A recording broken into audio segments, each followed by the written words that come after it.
ಪಹಲ್ಗಾಮ್ ದಾಳಿ ಬಗ್ಗೆ ಕೈ ಕಮಲದ ನಡುವೆ ವಾಕ್ಸಮರ ಜೋರಾಗಿದೆ. ಕಾಂಗ್ರೆಸ್ ಶಾಂತಿ ಜಪವನ್ನು ಮಾಡ್ತಾ ಇದೆ, ಬಿಜೆಪಿ ಕೆಂಡಾಮಂಡಲವಾಗಿದೆ. ಪಾಕಿಸ್ತಾನದೊಂದಿಗೆ ಯುದ್ಧ ಮಾಡೋದು ನಮ್ಮ ಉದ್ದೇಶ ಆಗಬಾರದು. ಉಗ್ರಗಾಮಿಗಳಿಗೆ ನೀವು ಶಿಕ್ಷೆಯನ್ನು ಕೊಡಿ, ಅವರನ್ನು ನೀವು ಸೋಲಿಸಿ ಮಣಿಸಿ ತಕ್ಕ ಪಾಠವನ್ನು ಕಲಿಸಿ, ಆದರೆ ಯುದ್ಧ ನಮ್ಮ ಮೊದಲ ಆಯ್ಕೆ ಆಗಬಾರ್ದು ಅಂತ ಕಾಂಗ್ರೆಸ್ ಮಾತಾಡ್ತಾ ಇದೆ. ಇದಕ್ಕೆ ಬಿಜೆಪಿ ಕೆಂಡಾಮಂಡಲವಾಗಿರೋದು. ಬಿಜೆಪಿ ವಿರುದ್ಧವಾಗಿ ಸಿಎಂ ಸಿದ್ದರಾಮಯ್ಯ ಅವರು ಕೆಂಡ ಕಾರಿದ್ದಾರೆ. ಉಗ್ರ ದಾಳಿ ವೇಳೆ ಅಲ್ಲಿ ಒಬ್ಬನೇ ಒಬ್ಬ ಪೊಲೀಸ್ ಇರಲಿಲ್ಲ ಅಂದರೆ ಏನರ್ಥ?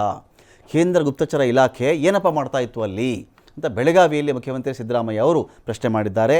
ಕೇಂದ್ರದ ನಿರ್ಧಾರಕ್ಕೆ ಸಂತೋಷ್ ಲಾಡ್ ಸಾಲು ಸಾಲು ಪ್ರಶ್ನೆಯನ್ನು ಕೇಳಿದ್ದಾರೆ. ಪಾಕಿಸ್ತಾನಕ್ಕೆ ಸಿಂಧೂ ನದಿಯ ನೀರನ್ನು ನಿಲ್ಲಿಸೋದಕ್ಕೆ ಸಾಧ್ಯ ಇದೆಯಾ?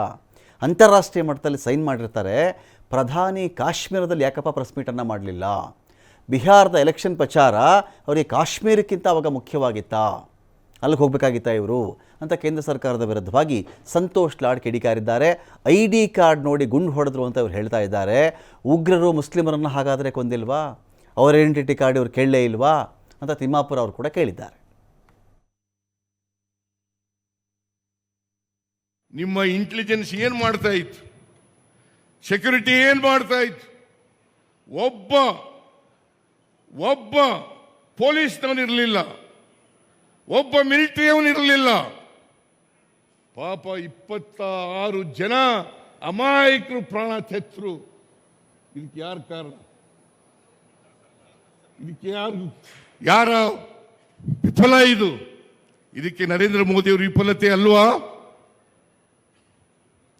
ನರೇಂದ್ರ ಮೋದಿಯವರ ವಿಫಲತೆ ಅಲ್ಲ, ಅಮಿತ್ ಶಾ ಅವರ ವಿಫಲತೆ ಅಲ್ವಾ?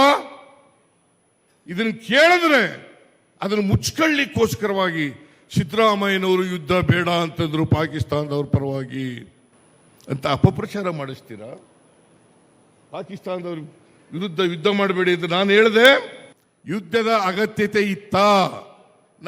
ದುಃಖನ ಸಂಗತಿ ಏನಂತಂದ್ರೆ, ಅಲ್ಲಿ ಪ್ರತಿಯೊಬ್ಬರು ನೀವು ಕೇಳಿ ನೋಡ್ರಿ, ಈ ಇನ್ಸಿಡೆಂಟ್ ಆದ್ಮೇಲೆ 2 ತಾಸು ಬೇಕಾಗಿದೆ ಅಲ್ಲಿಂದ ಹೋಗ್ಲಿಕ್ಕೆ ಮಿಲಿಟರಿಗೆ.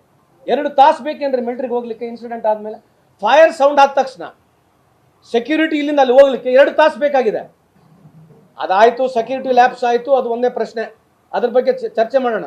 ಬಟ್ ರೀಚ್ ಔಟ್ ಆಗ್ಲಿಕ್ಕೆ 2 ಅವರ್ಸ್ ಬೇಕಾಗಿದೆ. ನನ್ನ ಪ್ರಕಾರ ಈ ನೀರು ನಿಂದ್ರಿಸ್ಲಿಕ್ಕೆ ಸಾಧ್ಯ ಇದೆಯಾ? ಯಾರು ಇದ್ರ ಬಗ್ಗೆ ಸಮರ್ಪಕವಾಗಿ ಚರ್ಚೆ ಮಾಡ್ತಾರ? ಇದೆಲ್ಲ ಇಂಟರ್ನ್ಯಾಷನಲ್ ಟ್ರೀಟಿಗಳು ಸೈನ್ ಆಗಿರ್ತಕ್ಕಂಥದ್ದು. ಒಂದು ಇದೇನಂತಂದ್ರೆ, ಸರ್ಕಾರ ನಿರ್ಣಯ ಹಾಕಿನ ಮುಂಚೆನೆ, ಸರ್ಕಾರ ನಿರ್ಣಯ ತಗೊಂಡು ಸರ್ಕಾರ ಮಾಡೋಕ್ಕಿಂತ ಮುಂಚೆನೆ ಇಂಥವೆಲ್ಲ ಮಾತುಗಳು ಮಾಧ್ಯಮದಲ್ಲಿ ಬಿಟ್ಬಿಡ್ತಾರೆ. ಆ ಸರ್ಕಾರ ಏನು ಮಾಡಿ ಅವರು ಹೇಳಿದ್ರು, ಇವತ್ತು ನನ್ನ ಮಗನ್ನ ನನ್ನ ಬದುಕಿಸ್ತಕ್ಕ ಮುಸ್ಲಿಮ ನೋಡಿ. ಆಘಾತಕ್ಕೆ ಈಡಾಗಾದಾಗ ಮನುಷ್ಯ ಸಹಜವಾಗಿ ಇದನ್ನು ತಪ್ಪಿರ್ಬೋದು. ನೋಡಿದಾಗ ಎಷ್ಟು ಮುಸ್ಲಿಂ ಯುವಕರು ಹಿಂದೂಗಳನ್ನ ರಕ್ಷಣೆ ಮಾಡಿ. ನಾನು ತಿಳಿದಂಗೆ ಮುಸ್ಲಿಮ್ನ ಯಾಕೆ ಕೊಂದ್ರು? ಮತ್ತೆ ಮುಸ್ಲಿಮ್ನ ಯಾಕೆ ಕೊಂದ್ರು?